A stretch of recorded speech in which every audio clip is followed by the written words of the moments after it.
Drew Abbas, 827 Briar Cove Court. I'm speaking tonight regarding the scheduled vote on the agreement between the district and FCC, our professional soccer club. I'm a big fan of FCC. We love the energy, the games we attend as a family. And myself, I played soccer when I was a kid in Say Soccer in Anderson Township. I coached my daughter for over 9 years in Milford, Say, here at Finley Ray. And I volunteer for my daughter's JV teams at the high school. So I hope you can see I have a passion for soccer and was thrilled when FCC announced their intent to locate their training facilities in the district. However, in reviewing the agreement, I find it lacking in many respects. I'm not even sure if it is correct to have the vote this evening, given votes by the county commissioners and Port Authority, which predicate this vote, to my understanding, did not occur as scheduled. Specific to the school district's agreement with FCC, I do not believe there was enough time for the public comment once the FCC's intent was made known to the public. While we all were starstruck when FCC chose property in the district in which to locate its practice facilities and its offices, we were not FCC's first choice. Indeed, it is my understanding that virtually the same agreement was offered to Union Township and was turned down. Now that the hype has faded a bit, it's time the details rise to the surface. It's my understanding that FCC is seeking to avoid all taxes owed the school district as part of a much larger incentive package offered by the county, the Port Authority, the City of Milford, as well as the school district. In lieu of taxes, FCC is offering to pay the district $50,000 annually. This is only just under $10,000, or this is just $10,800 annually more than what was received from their property as it operated as softball fields under the previous owner. But with all the improvements to the site, whose estimated value would be $30 million, the district would otherwise receive what was calculated as $578,780 in tax revenue yearly based on that improved value. That means fields, buildings, and whatnot that FCC would need to operate at the site. While I understand tax abatement incentives are necessary to attract promising businesses, it appears to me that the district is giving too much away. The current agreement to be voted on this evening gives the district only 8.6% of the amount in taxes it would be foregoing should board members vote for the agreement. I asked where the negotiations regarding this $50,000 a year amount came from. Were there any negotiations? I'm not convinced the vote for this agreement as it currently is written reflects due diligence by the school board. I do believe deliberations could have also been more publicized to the voters of this school district. Many of us have been here long enough to recall a time when the financial integrity of this school district was regularly called into question. As a result, we lost several tax levies due to negative voter sentiment. 3 minutes. Our children were the eventual victims in all of this, losing busing for 2 years among other cuts. As much as I love soccer in general, and our first place FCC team Okay, I need to stop you at that point. Your time's up. Is that what you said? Correct. Okay. Thank you. We get your position. Thank you. Thank you. Next. I'm just here to talk about FC Cincinnati. Like the gentleman said, I don't feel that there was enough public notice about everything. I really did. I knew it was coming, but I didn't understand. It just felt like it came real quick, and it's because I went to the thing on Tuesday. I remember you seeing it there, Mr. Lucas. But long story short, I don't think the agreement that we have right now is the best one that we could have. And the biggest thing that I have to say is that when I moved into the Milford School District back in 11, we bought a house, and I remember a lady coming around saying that there's going to be an increase in millage for the school district. The justification was that property values went down, so the tax rate needs to come up to compensate. I didn't agree with that. I voted against it. The reason being is property values went down as a temporary thing, but I knew that they would come back up. My house, for example, our first year's taxes were about $1,400. Now we're paying over $2,000. So the valuation of my house went from 65, I think right now it's at like 110. So with that said, FCC being able to make a fixed payment for an indefinite amount of time, from what I understand by reading it, it doesn't seem right. And not only is that, it's I mean, I feel that Milford thinks they're getting a great deal out of it, Village, because they're going to be able to increase payroll tax, you know, and they're taking out the bonds, and the bonds are going to be paid for by people from out of town, you know, so it's a win for the Village, but it's a definite lose for the school district, you know, because they're going to increase payroll tax, a hotel is going to be built in between Target and a cinema, and, you know, more jobs they can tax the income on, you know, and there'll be some property, you know, valuation added that'll go to the school district, but to have a parcel of land that is going to improve as dramatically as that is, where FC wants to put their training facility, and just essentially just waive our right to collect that revenue, it says to me that you're exempting a for-profit company 30 seconds. the obligation they have to pay to their community that they operate in.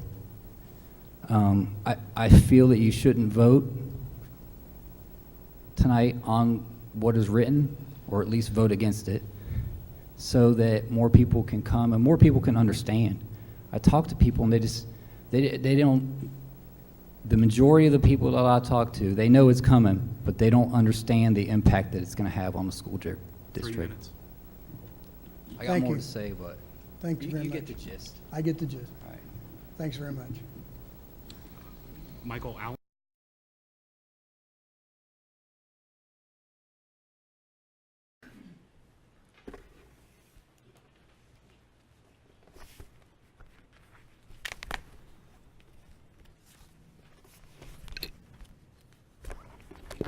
Thank you for having me this evening. My name is George Lucas. I'm the current president of the Milford Board of Education. Because we can't speak individually as a board representing the board, I have gotten permission from the balance of the members to present this evening.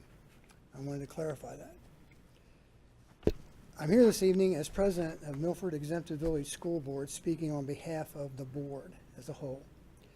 The Milford Exempted Village School District has reached agreement with FC Cincinnati to accept certain terms of compensation. We find the agreement both fair and equitable, both in terms of dollars and other supporting gratuitous FC contributions to our students and residents of the district and community. Be it known by all concerned parties, the Milford Exempted Village School District is very well embedded and supported by our community. The Board of Education is elected to provide oversight and stewardship of tax dollars and make policy decisions in the best interest of the students and community. The board understands long-term vision of various progressive development in our district, which we consider this to be. We also maintain cooperative lines of communication with all residents, City of Milford, Miami Township, and Claremont County officials. When any development, especially the size and economic impact, presents opportunities to enhance our community, it is our duty as a board to support that project. I close by saying this project has the full support of Milford Exempted Village Board of Education, and I thank you for your time. Thank you. Yeah. Who's that?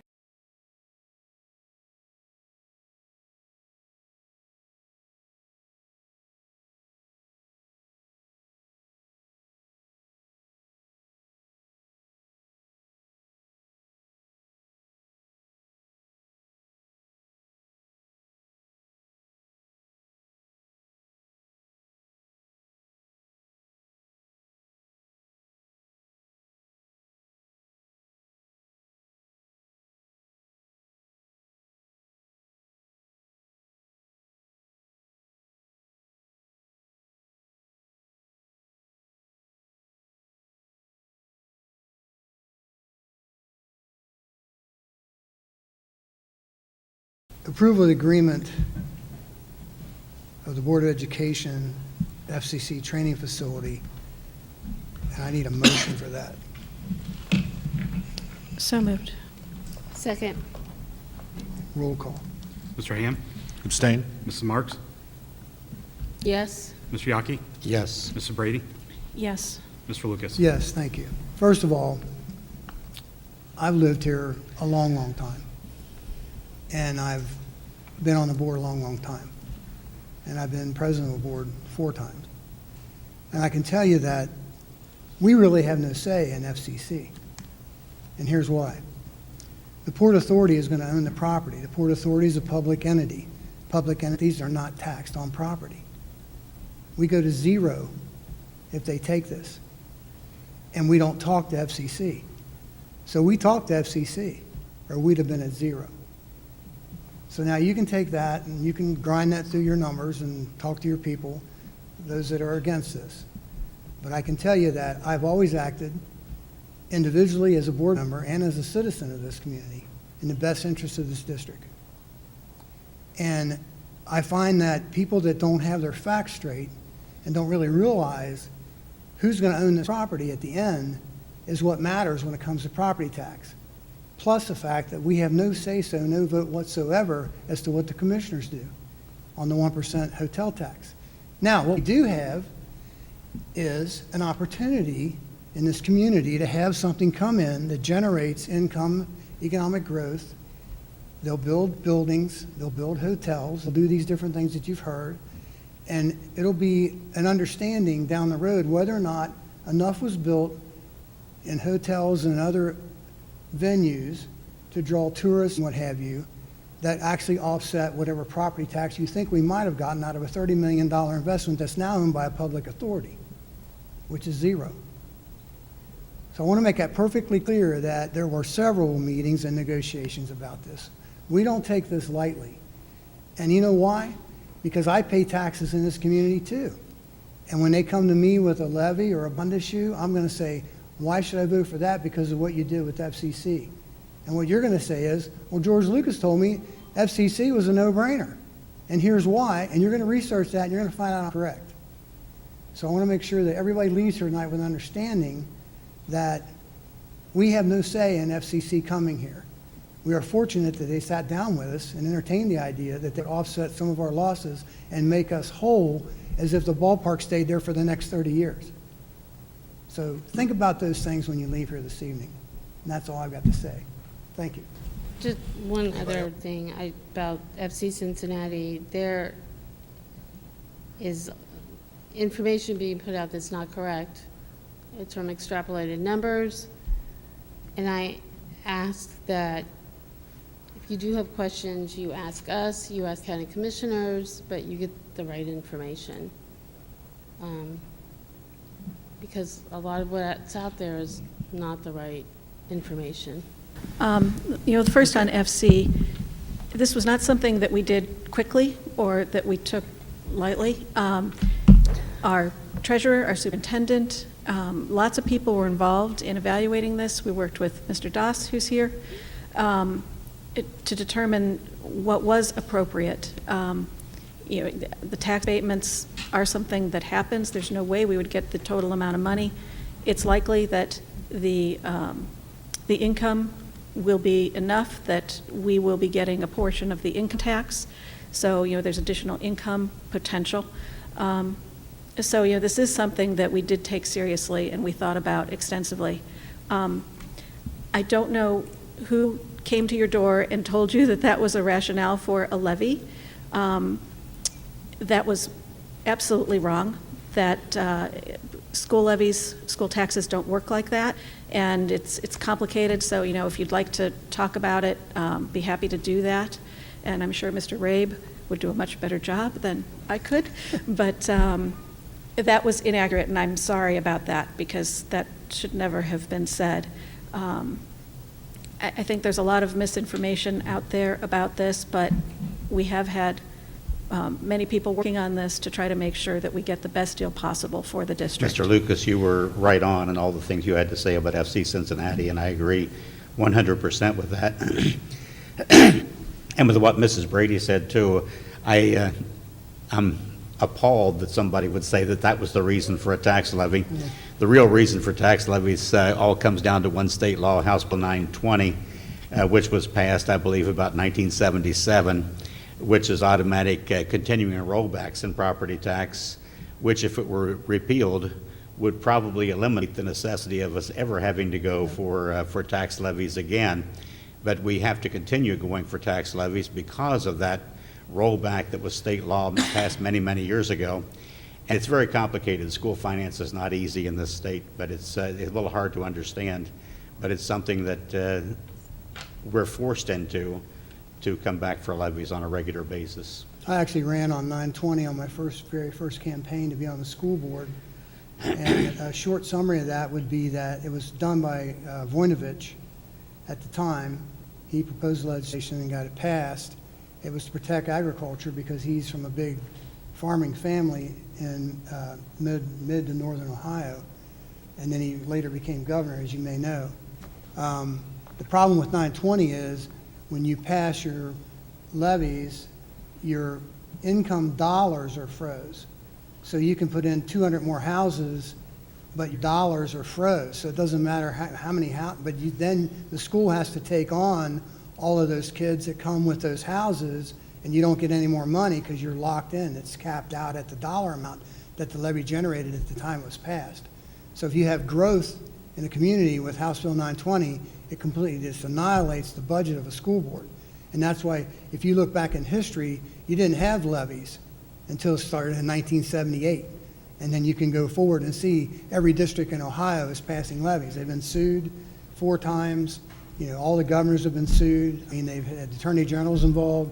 I mean, the Perry County case is well known by a lot of people that follow the school. And I can tell you that until they fix that, there's always going to be levies for operating costs when you take on more students and you don't get more money for the valuation of the properties. So that's how that works. I think that all of the persons involved in this, Milford schools are satisfied with the amount that they're receiving. Milford City is satisfied with their agreement. We've gotten letters from law enforcement, fire, and EMS service departments all saying that there are no increased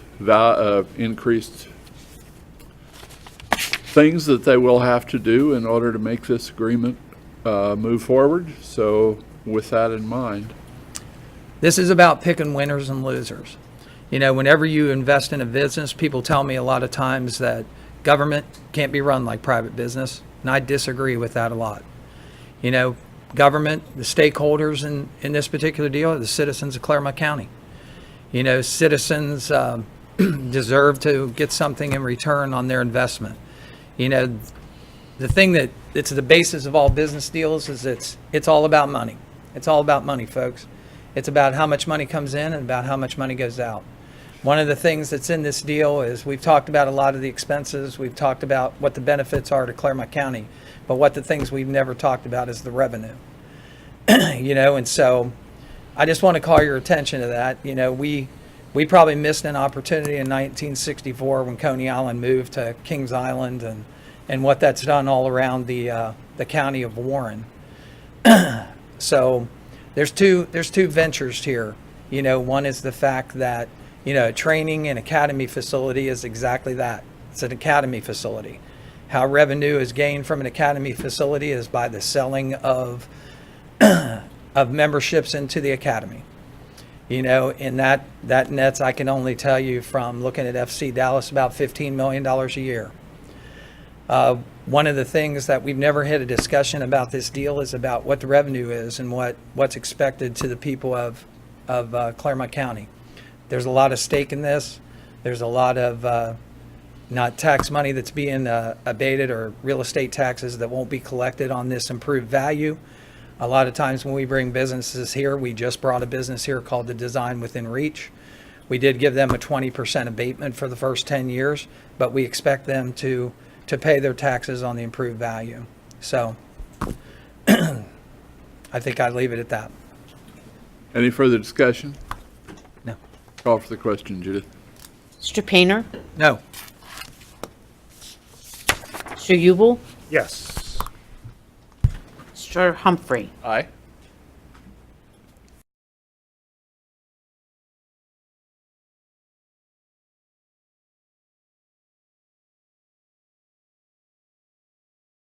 You're asking us to debt service this property and this project.